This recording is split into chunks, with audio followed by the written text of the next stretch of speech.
স্টারলিংকের পর বাংলাদেশে আসতে আগ্রহ দেখিয়েছে চীনা টেক জায়ান্ট টেনসেন্ট।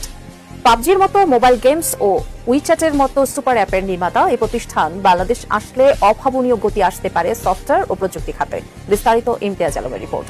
স্টারলিংকের পর এবার চীনা বহুজাতিক প্রযুক্তি প্রতিষ্ঠান টেনসেন্ট বাংলাদেশে আসতে আগ্রহ প্রকাশ করেছে। প্রধান উপদেষ্টার ডাক, টেলিযোগাযোগ ও তথ্য প্রযুক্তি বিষয়ক বিশেষ সহকারী ফয়েজ আহমেদ তৈয়ব গতকাল সোমবার সন্ধ্যায় এক ফেসবুক পোস্টে এই তথ্য জানান।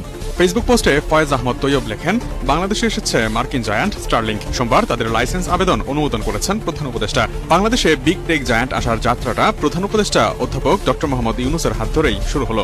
টেনসেন্ট ছাড়াও অসাইরিস গ্রুপও বাংলাদেশে আসছে বলে উল্লেখ করেন ফয়েজ আহমেদ তৈয়ব। তিনি বলেন, গাজীপুরের কালিয়াকৈর হাইটেক পার্কে হাইপার স্কেলার ক্লাউড ও ডেটা সেন্টার হবে বাংলাদেশের ডাটা ও ক্লাউড কোম্পানি যাত্রার হাত ধরে।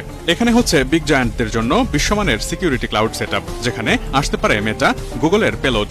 এমন অভাবনীয় সব উপহার বাংলাদেশকে দিতে চলেছেন অধ্যাপক ইউনুস।